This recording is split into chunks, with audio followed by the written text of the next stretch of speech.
সারা পৃথিবীর মধ্যে 1 নম্বর অসুখ কোনটা জানেন? ডিপ্রেশন বা মানসিক অবসাদ। এবং প্রতি 7 জন ভারতবাসীর মধ্যে একজন ভারতবাসী কোনো না কোনো মানসিক সমস্যায় ভুগছেন। ডিপ্রেশন আবাল বৃদ্ধ বনিতার হতে পারে। এছাড়া মুড ডিসঅর্ডারের মধ্যে মুড সুইং যেটা হয় সেটাকে বলা হয় বাইপোলার ডিসঅর্ডার।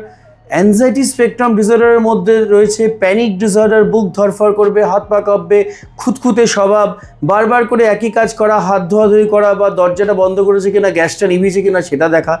বাচ্চাদের মধ্যে দেখা যায় গুরুজনকে অবাধ্য করা, অপোজিশনাল ডিফেন্স ডিসঅর্ডার, মিথ্যে কথা বলা, চুরি করা, কন্ডাক্ট ডিসঅর্ডার, যার থেকে পরবর্তীকালে জন্ম নিতে পারে অ্যান্টি সোশ্যাল পার্সোনালিটি ডিসঅর্ডার।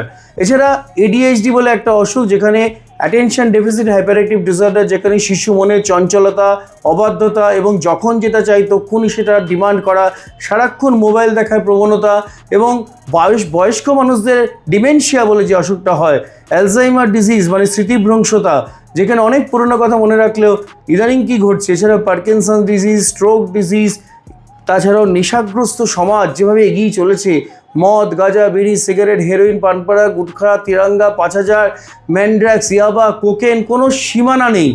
তাছাড়া রয়েছে গেমস খেলার প্রবণতা, জুয়া খেলার আসক্তি।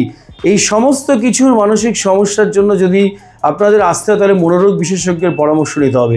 আমি অধ্যাপক ডক্টর রঞ্জন ভট্টাচার্য।